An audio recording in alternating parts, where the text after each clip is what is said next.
Hi friends, I am Rahul from Waver Point. आज की इस वीडियो में मैं आपको बताने वाला हूं कि आप अपने ई कॉमर्स वेबसाइट के अंदर जो आपका प्रोडक्ट का पेज होता है, जब भी आप अपने प्रोडक्ट पे विजिट करते हो तो यहाँ पे आपको आफ्टर ऐड टू कार्ट पे यहाँ पे नीचे जो भी कंटेंट ऐड करना हो, ये देख रहे हो आप अभी यहाँ पे ये टेक्स्ट ऐड है और एक पेमेंट का आइकन ऐड है, इमेज ऐड है। तो कुछ इस तरह का अगर आप टेक्स्ट और आइकन आप भी ऐड करना चाहते हो अपने प्रोडक्ट पेज के ऊपर, तो आप ये काफ़ी इजी वे में ऐड कर सकते हो। और इसे ऐड करने का जो तरीका है वो मैं आपको इस वीडियो में कंप्लीट स्टेप बाय स्टेप बताने वाला हूँ। अगर आप चाहते हो तो आप after add to cart button जो भी टेक्स्ट है आपका, आप सिंगल प्रोडक्ट पे दिखा सकते हो, या फिर आप चाहते हो तो ग्लोबल हर एक पेज पे दिखा सकते हो सिंगल प्रोडक्ट के ऊपर, या फिर आप इसे कैटेगरी वाइज दिखा सकते हो। जैसे सपोज करो कि ये एक मोबाइल की कैटेगरी है, तो इस पे जितने भी प्रोडक्ट होंगे सब पे ये आएगा after add to cart button. या फिर अगर आप चाहते हो कि ये after add to cart button सिर्फ एक स्पेसिफिक कैटेगरी पे आए, टी शर्ट वाले पे आए, तो सिर्फ वहीं पे आप इसे दिखा सकते हो। तो ये जो भी तरीका है ये मैं आपको इस वीडियो में कंप्लीट स्टेप बाय स्टेप बताने वाला हूं, तो आप वीडियो को पूरा देखना है। एंड गाइस, अभी तक अगर आपने मेरे चैनल को सब्सक्राइब नहीं किया है तो चैनल को प्लीज सब्सक्राइब कर लो और बेल आइकन को प्रेस कर लो ताकि आपको लेटेस्ट वीडियो का नोटिस मिलता रहे। तो आप वीडियो को स्टार्ट करते हैं और चलते हैं अपने वर्डप्रेस के डैशबोर्ड के अंदर। तो यहाँ पे मैं आपको दिखाता हूँ कि ये एक मेरी वर्डप्रेस की सेटअप रेडी है यहाँ पे मेरे लोकल पे। तो ये देखो, ये एक वर्डप्रेस मैंने ऑलरेडी यहाँ पे ई कॉमर्स इंस्टॉल कर रखा है। यहाँ पे एक वेबसाइट मेरी ई कॉमर्स की रेडी है। तो अब जैसे मैं यहाँ पे आता हूँ, मैं किसी भी एक प्रोडक्ट पे क्लिक कर देता हूँ। सपोज मैंने इस प्रोडक्ट पे क्लिक कर दिया, तो अब आपको यहाँ पे दिखेगा जो एक डिफॉल्ट प्रोडक्ट पेज होता है, उस डिफॉल्ट प्रोडक्ट पेज के ऊपर कुछ इस तरीके से टेक्स्ट आता है। ये देखा आना है जो कुछ इस तरीके का यहाँ पे ऑप्शन बना हुआ है। ये देखो आप आफ्टर ऐड टू कार्ट कुछ ये टेक्स्ट और आइकन है। तो ये यहाँ पे आप कैसे ऐड करोगे, तो इसे ऐड करने के लिए अब सबसे पहले क्या करना पड़ेगा, आपको अपने वर्डप्रेस के डैशबोर्ड के अंदर आना है। तो यहाँ से आ जाते हैं, आपको अपने यूआरएल में WP एडमिन देते हो तो आप यहाँ से लॉगिन हो जाते हो। मैं ऑलरेडी लॉग्ड इन हूँ तो मैं सीधा यहाँ से WP एडमिन के बाद अपने डैशबोर्ड में आ जाऊँगा। अब आपको क्या करना है, सबसे पहली चीज जो करनी है, मैं आपको यहाँ पे कोई भी प्लगइन का यूज नहीं बताने वाला हूँ, काफी सिंपल ट्रिक है और आप भी इसे यूज कर लोगे। तो यहाँ पे आपको आना है अपीयरेंस में, यहाँ पे आपको अपीयरेंस में जाना है, थीम एडिटर पे क्लिक कर देना है। जैसे आप थीम एडिटर पे क्लिक करते हो तो जो भी आपकी प्रेजेंट थीम इंस्टॉल होती है आप उसकी कोड फाइल्स में जा सकते हो, वहां से आप उसकी कोड को चेंज कर सकते हो। तो जब भी आप अपने कोड के अंदर कोई भी चेंज करते हो तो हमेशा आप चाइल्ड थीम का यूज करोगे। और चाइल्ड थीम कैसे यूज करते हैं, कैसे क्रिएट करते हैं, इसके ऊपर मेरे चैनल पे एक डेडिकेटेड वीडियो है, मैं उसका लिंक आपको डिस्क्रिप्शन में दे दूंगा और आपको यहाँ पे आई बटन में भी दे दूंगा। आप चेक कर लेना कि चाइल्ड थीम कैसे क्रिएट करते हैं। तो अभी आते हैं यहाँ पे आ गया मैं, मेरे पास एक एक्स्ट्रा थीम यहाँ पे इंस्टॉल्ड है। अब आपको क्या करना है, हर एक थीम के साथ एक फंक्शन डॉट PHP फाइल होती है। तो मैं इसे थोड़ा सा जूम कर देता हूँ ताकि आपको ये विजिबल हो जाए। तो ये देखो यहाँ पे क्या दिख रही है, फंक्शन डॉट PHP। मे भी किसी थीम के पास ये टॉप में होगी या फिर ये मिडिल में होगी या बॉटम में भी हो सकती है, बट आपको ये फंक्शन डॉट PHP की फाइल मिल जाएगी। आपको इस पर क्लिक कर देना है। जैसे ही आप फंक्शन डॉट PHP पे क्लिक कर देते हो, इसके बाद अब आपको क्या करना है, यहाँ पे आपको दिखेगा फंक्शन डॉट PHP का ये, जैसे ये स्टाइल डॉट CSS है, इसका कोड यहाँ पे ओपन होगा और आपको एक कोड यूज करना है। मैं जो कोड यहाँ पे यूज करने वाला हूँ वो कोड मैं आपको डिस्क्रिप्शन में दे दूंगा, आप डिस्क्रिप्शन से कॉपी कर लेना, या आप चाहो तो वीडियो को पॉज करके भी वो कोड यूज कर सकते हो। तो अब यहाँ से आते हैं, ये देखो ये फंक्शन डॉट PHP है। अब यहाँ पे आना है, आपको सबसे लास्ट में आ जाना है जो भी आपका कोड लिखा हुआ है, और यहाँ पे आना है आपको और ये कोड यहाँ पे ऐसे यूज कर लेना है। मैंने कॉपी कर रखा था तो ये देखो, ये मैंने कुछ कोड यहाँ पे डाला है। तो ये जो मैंने कोड डाला है इसके अंदर मैंने क्या यूज किया है वो मैं आपको थोड़ा बता देता हूँ कि यहाँ पे मैं एक हुक यूज किया है, ऐड एक्शन। ऐड एक्शन आप यूज करते हो जब आप कोई भी हुक यूज करते हो। हुक क्या होता है, जब आप अपने वर्डप्रेस वेबसाइट के अंदर कोई भी एक ये मैं इसे थोड़ा इसे रिमूव कर देता हूँ। तो जब आप अपने वर्डप्रेस वेबसाइट के अंदर कोई एक एक्स्ट्रा फीचर ऐड करना चाहते हो जो पहले से अवेलेबल नहीं है, तो आपको हुक की यूज होती है, वहां पे आप हुक का यूज करते हो अपने वेबसाइट के अंदर, और इसके ऊपर मैं एक डेडिकेटेड वीडियो अलग से बताऊंगा। तो अभी क्या करते हैं, सीधा ये समझते हैं कि ऐड एक्शन यहाँ पे एक हुक है, इसके अंदर आपने क्या किया है, एक इसका यूज कर रखा है e commerce after add to cart button, and जो नेक्स्ट टेक्स्ट है आपका वो है Waver Point after add to cart button. ये क्या है, आपका कॉल बैक फंक्शन है। जो आप यहाँ पे देख रहे हो Waver Point after add to cart button, ये कॉल बैक फंक्शन है। आप यहाँ पे वेवर पॉइंट की जगह कुछ और नेम डाल सकते हो, but after add to cart ये क्या है, फंक्शन नेम है। अब नीचे आ जाते हैं, इसी फंक्शन को यहाँ पे मैंने दोबारा से डिफाइन किया है। फंक्शन आपको कीवर्ड यूज करना होता है, ये देखो Waver Point after add to cart button मैंने लिखा है। अब आ जाते हैं यहाँ पे, और ये देखो ये यहाँ पे स्टार्टेड है और यहाँ पे मैंने एक वर्ड यूज़ किया है ग्लोबल प्रोडक्ट। तो आपको भी ये लिखना है ग्लोबल प्रोडक्ट, क्योंकि आप हर एक प्रोडक्ट के लिए यूज़ करने वाले हो इसे। प्रोडक्ट के ऊपर जब भी कोई चीज़ें आपको यूज़ करनी होती है, कॉल करना होता है, तो आपको ये ग्लोबल प्रोडक्ट यहाँ पे यूज़ करना है। क्या है ये सारी कुछ मैं अलग से एक जो कोड का वीडियो होगा मेरा डेडिकेटेड आएगा, उसके ऊपर मैं ये सारी चीज़ें बताऊंगा आपको। ग्लोबल क्या होता है, लोकल क्या होता है, ये सारी चीज़ें वहाँ पे मैं आपको स्टेप बाय स्टेप बताऊंगा। अभी आप बस ये समझो कि मैंने ये कॉल बैक फंक्शन यूज़ किया, ग्लोबल प्रोडक्ट डाल दिया। अब क्या करते हैं, यहाँ पे मुझे कुछ भी चीज़ प्रिंट करानी है। तो ये जो अभी कमेंट किया है, अभी मैं आपको बताने वाला हूँ कि ये क्या है, ठीक है। तो सबसे पहले तो यहाँ पे मैं लिखता हूँ इको। इको क्या होता है, पीएचपी के अंदर किसी भी चीज़ को प्रिंट करने के लिए आप इको वर्ड का यूज़ करते हो, तो इसलिए मैंने यहाँ पे लिखा इको। इसके साथ ही यहाँ पे अब आप दे देते हो, जैसे मैंने इको लिखा तो यहाँ पे मैंने दिया वेलकम, ठीक है। तो और इसे बंद कर दिया। तो यहाँ पे देखो एक इको और लिखा हुआ है हेलो एंड इको वेलकम। तो यहाँ पे जो भी प्रोडक्ट होगा, एक बार अभी से प्रोडक्ट पे चलते हैं, ओपन कर लेते हैं और इसे अपडेट कर देता हूँ मैं। तो जो भी प्रोडक्ट पेज होगा वहाँ पे ये हेलो और वेलकम ऐड हो जाएगा। किसके बाद ऐड होगा आपका, ये ऐड टू कार्ट बटन के बाद ऐड हो जाएगा ये टेक्स्ट हेलो एंड वेलकम, ताकि आप कंफर्म हो जाओ कि आप जो कोड यूज़ कर रहे हो वो रियली वर्क कर रहा है या नहीं कर रहा है। अगर वो परफेक्टली वर्क करेगा तो हम यहाँ से ये चीज़ें ऐड कर लेंगे, ठीक है। तो वापस आ जाते हैं अपने इस प्रोडक्ट के लिए, शॉप पेज पे आ जाता हूँ मैं और वापस से मैं इस पर क्लिक कर देता हूँ किसी भी एक प्रोडक्ट के ऊपर। तो अब जैसे ही मैंने प्रोडक्ट पे क्लिक किया तो एक बार ये प्रोडक्ट पेज को ओपन हो जाने देते हैं। तो अभी ये ओपन हो रही है, जैसे अब ये देखो ये ओपन हो गई यहाँ पे। तो अब आपको दिख रहा होगा, ये देखो ये हेलो वेलकम यहाँ पे आ गया, ठीक है। मतलब हमारा कोड क्या है, वर्क कर रहा है। यहाँ पे आपको दिख रहा होगा, थोड़ा मैं जूम आउट करता हूँ, ये देखो ये हेलो वेलकम आ गया, मतलब कोड तो आ गया, ठीक है। तो अब हमें क्या ऐड करना है, ये वाली चीज़ें डालनी है। तो मैंने इसे यहाँ से कॉपी कर लिया, ठीक है। कॉपी करने के बाद वापस आ जाते हो आप, ये जो इको है इसे यहाँ से जब भी आप किसी चीज़ को चाहते हो कि वो वेबसाइट के ऊपर नहीं आए, जो पीएचपी यहाँ पे पीएचपी यूज्ड होती है वर्डप्रेस के साथ, तो आपको इसे कमेंट कर देना है, सिंपल ये डबल स्लैश यूज़ कर लेना है, ठीक है। तो अब आपको क्या करना है, यहाँ पे ये देखो, अब आप क्या करोगे, यहाँ पे यहाँ से इस पीएचपी को बंद करोगे, क्योंकि अब आपको एचटीएमएल यूज़ करनी है, ठीक है। मैं ये सारा कोड आपको यहाँ पे डिस्क्रिप्शन में दे दूंगा, आपको चिंता करने की कोई ज़रूरत नहीं, आपको कोड मिल जाएगा, आप वहाँ से कॉपी पेस्ट कर लेना। एक बार मैं आपको समझा देता हूँ ताकि आप अपने अकॉर्डिंग कोई भी कंटेंट किसी भी तरीके से यहाँ पे यूज़ कर पाओ, ठीक है।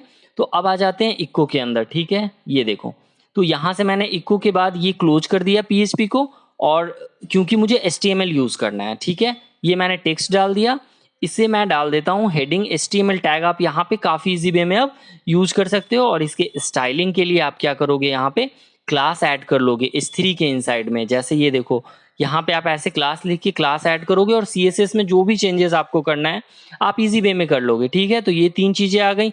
इसके साथ ही यहाँ पे मैं दे देता हूँ, लिस्ट ले लेता हूँ UL और LI का, जो आप फीचर यूज़ करते हो HTML के इनसाइड में, ताकि आपको एक क्लियर चीज़ें यहाँ पे देखनी स्टार्ट हो जाएं। तो यहाँ पे मैं क्या करता हूँ, इस LI को मैंने यहाँ पे क्लोज कर दिया, वापस एक और LI ले लेते हैं, ठीक है, और इसे वापस से क्लोज कर देते हैं। अगर आपको चीज़ें समझ नहीं आ रही है तो आप क्या करो, सीधा कॉपी पेस्ट कर लेना कोड। बट एक बार मैं आपको चीज़ें थोड़ी क्लियर कर दूं ताकि आपको पता चल जाए कि एक्चुअली ये वर्क कैसे कर रहा है, ठीक है। तो ये यहाँ पे मैंने अपडेट कर दिया वापस से, ठीक है। कुछ नहीं किया है मैंने, इस कोड के अंदर बस वो कॉपी पेस्ट कर दिया है और अपना HTML यूज़ कर लिया H3 एंड ULLI, और ये अपडेट हो रही है। जैसे ही अपडेट हो जाएगी तो यहाँ पे जो ये आपका पेज है, यहाँ पे वो सारी चीज़ें विजिबल हो जाएंगी, ठीक है। तो ये देखो, ये अभी अपडेट नहीं हुई है, जैसे ही अपडेट होता है तो ये पूरा का पूरा जो पोर्शन है ये आ जाएगा। इसके साथ ही जो एक इमेज है वो इमेज भी हम यहाँ पे यूज़ कर लेंगे, इमेज भी HTML tag IMG SRC use कर लेंगे। तो ये अभी तक अपडेट हुई नहीं है, तो मे भी थोड़ा टाइम लग रहा है, इसको अपडेट होने देते हैं, ठीक है। जैसे ही अपडेट होगा तो ये आपके पेज पे ये डिस्प्ले में आ जाएगा। तो एक बार इसे अपडेट हो जाने देते हैं कम्प्लीटली।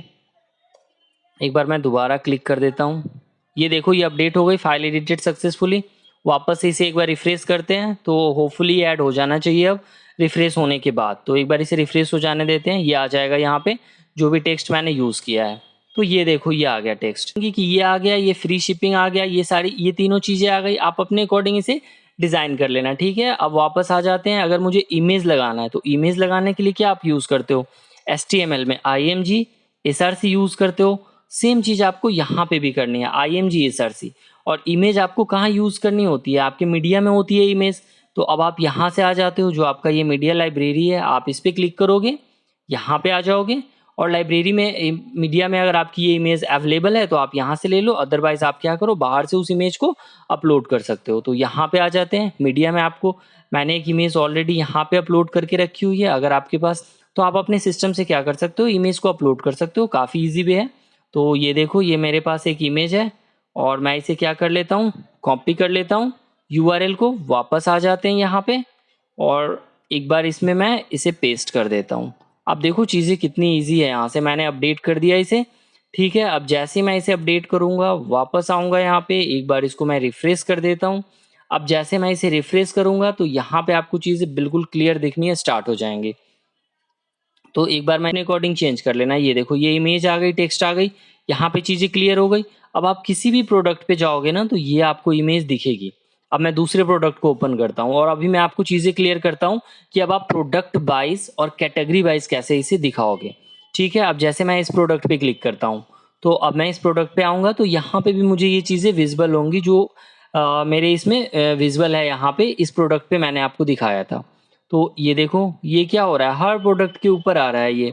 तो अब आप चाहते हो कि ये हर एक प्रोडक्ट पे नहीं आए, ये किसी एक इंडिविजुअल प्रोडक्ट पे आए। तो आपको क्या करना है, वापस आ जाना है यहाँ पे और आपको अपने प्रोडक्ट में चले जाना है, यहाँ से किसी भी इंडिविजुअल प्रोडक्ट पे दिखाना है आपको, तो ऑल प्रोडक्ट पे चले जाना है, ठीक है। यहाँ पे आ जाओ आप ऑल प्रोडक्ट पे, आपको अपने प्रोडक्ट की आईडी पता करनी है कि उसकी आईडी क्या है। आप आईडी के बेसिस पे उस सिंगल प्रोडक्ट पेज के ऊपर ये टेक्स्ट एंड इमेज दिखा सकते हो या रिमूव कर सकते हो। सेम तरीके से आपको अपने कैटेगरी नेम के साथ भी करना होगा, बट वहां पे आप कैटेगरी नेम यूज कर सकते हो। जैसे देखो यहाँ पे आ गए, ठीक है। ये जैसे आप इस पे जाओगे ना तो होवर करोगे तो आपको आईडी दिख जाएगा 87। अगर आप ऐसे नहीं सर्च कर सकते तो आप क्या करोगे, इस पे एडिट पे क्लिक कर दोगे, जो ये मनी प्लांट आपको दिख रहा है ना, ये प्रोडक्ट नेम है ये। तो जब मैं इसके एडिट पे क्लिक करूंगा तो इसके यूआरएल में दिख जाता है, एक्चुअली यहाँ जो आपको यूआरएल मिल रहा है ना, इसके यूआरएल में इसकी आईडी विजिबल हो जाती है और आप उस आईडी को यूज कर सकते हो। अगर आप यहाँ से आपको समझ नहीं आ रहा है, मे बी आप होवर करने पे नहीं दिख रहा है, बट एक्चुअली ऑलवेज दिख जाएगी आपको यहाँ पे आईडी। तो जैसे मैंने इस पे क्लिक कर दिया तो ये देखो ऊपर आ गया 87, ठीक है। तो ये वाला प्रोडक्ट है मेरा। तो अब मैं चाहता हूँ कि सिर्फ सिर्फ और सिर्फ इसी प्रोडक्ट पे ये सिंगल पेज के ऊपर ये अवेलेबल हो, डिस्प्ले हो। तो अब क्या करेंगे, 87 है तो वापस आते हैं अपने कोड में और हमें कुछ चेंज करना पड़ेगा। क्या चेंज करना है हमें वो मैं अब आपको बताता हूँ कि जब भी आपको अपने प्रोडक्ट को क्या करना होता है, कॉल करना होता है। ये देखो मैंने यहाँ पे ऑलरेडी लिखा हुआ है, गेट आईडी आपको यूज करनी होती है। यहाँ पे मैंने क्या डाला, इफ कंडीशन डाला है। ये देखो मैं इसे थोड़ा हाईलाइट कर देता हूँ। इफ PHP के अंदर एक कंडीशन होती है जिसकी हेल्प से आप किसी चीजों को डिस्प्ले करते हो कि अगर ये कंडीशन ट्रू है तो इसमें एक ब्लॉक बनाते हैं और इसके अंदर जो चीजें हैं उसे डिस्प्ले कर देते हैं, ठीक है। तो ये इफ कंडीशन हो गया। यहाँ पे मैंने किया है डॉलर प्रोडक्ट, ये क्या करेगा, गेट आईडी, प्रोडक्ट की आईडी फेच करेगा और उसकी आईडी को आप यहाँ लिख सकते हो। 87 मैंने डाल दिया, ठीक है। तो ये प्रोडक्ट की आईडी 87, यहाँ से आप 88 कुछ भी डाल सकते हो या आप अपने अकॉर्डिंग चीजें यूज कर सकते हो। तो जैसे मैंने यहाँ पे 87 डाला, ठीक है। तो और एक क्या मैंने करली ब्रैकेट भी यहाँ पे यूज कर लिया है, तो यहाँ पे एक ही करली ब्रैकेट है। तो अब मैं इसे एक करली ब्रैकेट और डालूंगा और यहाँ से अपडेट कर दूंगा, ठीक है। तो अब जैसे ही मैं यहाँ से अपडेट करूंगा तो ये क्या होगा, ये इस इंडिविजुअल सिर्फ इसी प्रोडक्ट के ऊपर आएगा, बाकी और किसी भी प्रोडक्ट पे ये चीजें आपकी विजुअल। तो ये देखो ये मनी प्लांट यहाँ पे आ गया, बट जो दूसरा प्रोडक्ट होगा उसके ऊपर ये चीज नहीं आएगी। अब मैं आपको ये भी चीज दिखाता हूँ कि जैसे मैं दूसरे प्रोडक्ट पे जाऊंगा, ये सिर्फ और सिर्फ मनी प्लांट पे ही विजुअल होगा। अब जैसे मैंने इस पे क्लिक किया तो ये ओपन हो गया ना। तो अब देखो ये ऐड टू कार्ट है, इस प्रोडक्ट पे तो नहीं है, मतलब ये क्या था, बस एक ही प्रोडक्ट के ऊपर ऐड हुआ ना। तो इसी तरीके से वापस आप दूसरे प्रोडक्ट पे चले जाओ, जो मैंने प्रोडक्ट की आईडी दी थी ये 87 वाली, तो आपको दिख जाएगा कि वहां पे ऐड है। तो आप इंडिविजुअली प्रोडक्ट वाइज ये चीजें कस्टमाइज कर सकते हो, या फिर अगर आप चाहते हो तो कैटेगरी वाइज भी कर सकते हो। तो कैटेगरी वाइज करने के लिए करना क्या पड़ेगा हमें, वापस से क्या करते हैं, वापस से अपने कोड में आ जाते हैं, ठीक है। तो वापस से अपने कोड में आते हैं यहाँ पे और सबसे पहले हमें ये देखना होगा कि यहाँ पे कौन कौन सी कैटेगरी यूज है जो आपने पहले से कर रखी है। तो वो आपको यहाँ मिल जाएगा प्रोडक्ट और ये कैटेगरी दिखता है आपको, आप इस पे क्लिक कर लो तो यहाँ से आपको कैटेगरी का नेम मिल जाएगा, ठीक है, तो वापस आ जाते हैं यहाँ पे और चेक कर लेते हैं कि कौन-कौन सी कैटेगरी क्रिएटेड है हमारे इस वर्डप्रेस के डैशबोर्ड के अंदर। आप चाहो तो अपने लिए अलग कैटेगरी क्रिएट कर सकते हो ऑनलाइन स्टोर पे, जो भी आप क्रिएट करना कैटेगरी वाइज आप यहाँ पे कैटेगरी का नेम यूज कर लेना। ये देखो जैसे ये 2 कैटेगरी है अभी, ये प्लांट्स है, ये आप देख रहे हो। ऑलवेज आप क्या करो कि जो भी आपने कैटेगरी यूज की रखी है इसका आप नेम यहाँ से यूज कर सकते हो। देखो जैसे ये प्लांट्स है तो वापस आ जाते हैं यहाँ पे, ठीक है, अपने कोड में। और जो गेट आईडी वाला ऑप्शन था इसे बस हमें चेंज करना होगा ताकि जो हमारा ये कोड है सिर्फ प्लांट वाले कैटेगरी के प्रोडक्ट के ऊपर ही विजिबल हो। तो कैटेगरी को कॉल करने के लिए क्या करना है, यहाँ पे आपको जो चीजें यूज करनी है ना, बस ये वाला चीज यहाँ से प्रोडक्ट आईडी रिमूव कर देनी है और क्या लिख देना है, इफ हैज टर्म, कौन सा टर्म यूज हो रहा है, जो कैटेगरी का नेम है वो लिख दिया यहाँ पे प्लांट। इसके बाद यहाँ पे आपने उसे बता दिया कि ये जो प्लांट है ये क्या है, प्रोडक्ट की एक कैटेगरी है। तो अब जहां भी प्लांट्स नाम से कैटेगरी होगी सिर्फ और सिर्फ उसी प्रोडक्ट के ऊपर ये सारा कोड क्या होगा, विजिबल होगा। तो एक बार इसे अपडेट कर देते हैं। जैसे अब मैं अपडेट करूंगा तो यह सिर्फ प्लांट नाम के कैटेगरी के प्रोडक्ट के ऊपर ही यह विजिबल होगा। तो अब वापस आते हैं अपने इस पेज के ऊपर और एक बार कैटेगरी वाइज भी चीजों को चेक कर लेते हैं, ठीक है। तो जैसे यहाँ पे ये प्लांट नाम से कैटेगरी है तो इस पे मैंने क्लिक कर दिया। इसमें अब क्या होगा, प्लांट के अकॉर्डिंग ही ये चीजें मैंने यहाँ पे दिखा रखी है कैटेगरी। आप भी जब अपने वेबसाइट पे जाओगे तो ये देखो यहाँ पे होम और प्लांट है, तो अब ये जितने भी प्लांट्स होंगी वो उन सब पे आएगा, बट जो दूसरी कैटेगरी है उस पे नहीं आएगा। तो जैसे मैं क्लिक करता हूँ अभी इस वाले प्लांट के ऊपर तो आप देखोगे कि यहाँ पे ये विजिबल होगा। तो ये आप देखोगे ये इस वाले कैटेगरी पे आ गई। तो अब एक बार चेक कर लेते हैं कि प्लांट के अलावा किसी और कैटेगरी पे भी ये विजिबल है। तो ये आप कंफर्म कर लो यहाँ से। जैसे मेरी दूसरी कैटेगरी है यहाँ पे, तो अब मैं जा रहा हूँ, कैक्टस नाम से कैटेगरी बना रखी है, तो क्या इस कैक्टस नाम से जो प्रोडक्ट है उस पे भी अवेलेबल है, तो वहां ये बिल्कुल अवेलेबल नहीं होगा आपके प्रोडक्ट के ऊपर, क्योंकि हमने जो कॉल किया है वो कॉल कैसे किया है, वो कॉल किया है सिर्फ और सिर्फ प्लांट नाम के कैटेगरी के सिंगल प्रोडक्ट पेज पे ही वो चीजें डिस्प्ले होके आएंगी। तो अभी आप देखोगे यहाँ पे वो विजिबल नहीं होगा, ये देखो ये विजिबल नहीं है। तो चीजें आपको बिल्कुल क्लियर हो गई। वापस आ जाते हैं इस वाले पेज पे। तो यहाँ पे देखो एक चीज मैंने ये गौर नहीं किया कि मेरे हर एक कोड में ये आ रहा था, तो ये क्यों आ रहा था ये भी मैं अभी आपको बताता हूँ। ये मैं अभी आपको रिमूव कर देता हूँ। ये कैसे रिमूव होगा आपको एक बार चेक कर लेना है अपने कोड में कि ये कहाँ पे मैंने यूज किया है। तो आ जाते हैं एक बार, ये देखो ये इको के बाद मैंने यूज किया है। तो इको के बाद जो भी चीज आप यूज करते हो ना वो प्रिंट कर देता है, तो इसलिए ये प्रिंट कर रहा है। ये मैंने आपको समझाने के लिए HTML और PHP को अलग कर दिया था। तो आप इसे यहाँ से रिमूव भी कर सकते हो, ठीक है, ये कोई फर्क नहीं पड़ेगा। आप इसे यहाँ से रिमूव कर दो और ये वाला मैंने यहाँ पे ओपन भी कर दिया था। तो अब क्या हो गया ना, इको के अंदर ये आपका कोट स्टार्ट हो गया और यहाँ पे ये कोट क्लोज हो गया। तो जब भी सिंगल कोट के अंदर आप कुछ भी चीज यूज करते हो इको के अंदर तो वो सारी चीजें प्रिंट बाय डिफॉल्ट होती हैं। तो आप इस तरीके से वो भी आपका जो एक्स्ट्रा कोड आ रहा है वो हट जाएगा। तो इसे मैं एक बार फिर से अपडेट कर देता हूँ, ठीक है। तो अब जैसे ही मैं इसे अपडेट कर दूंगा तो वापस आ जाएंगे अपने इस पे प्रोडक्ट के ऊपर। देख लेते हैं ये अपडेट अभी हो जाता है तो, और एक बार इसे रिफ्रेश कर दूंगा तो ये वाला जो है ना, जो ये एक्स्ट्रा आ गया यहाँ पे ये रिमूव हो जाएगा। तो एक बार इसे रिफ्रेश करके चेक कर लेते हैं कि अगर ये मिला है, ये देखो ये हट गई यहाँ पे, ठीक है। इसके साथ ही ये जो ऊपर का स्पेस है ये सारा कुछ आप स्टाइल से यूज कर लेना। और CSS कैसे यूज करना है प्रोडक्ट के ऊपर इस पे भी मैं आपको सारी चीजें डिटेल में बताऊंगा एक दूसरी वीडियो में। ऑलरेडी काफी लंबी हो चुकी है वीडियो, ठीक है। तो ये अब आपको क्लियर समझ में आ गया ये कैसे यूज करना है आपको अपने वर्डप्रेस वेबसाइट के ऊपर ऐड टू कार्ट बटन के नीचे। तो आई होप कि अब आपको सारी चीजें क्लियर हो गई होंगी। तो अगर ये वीडियो आपको अच्छा लगा तो आप इस वीडियो को लाइक करो, चैनल को सब्सक्राइब करो। मिलते हैं फिर नेक्स्ट वीडियो में। Thank you so much.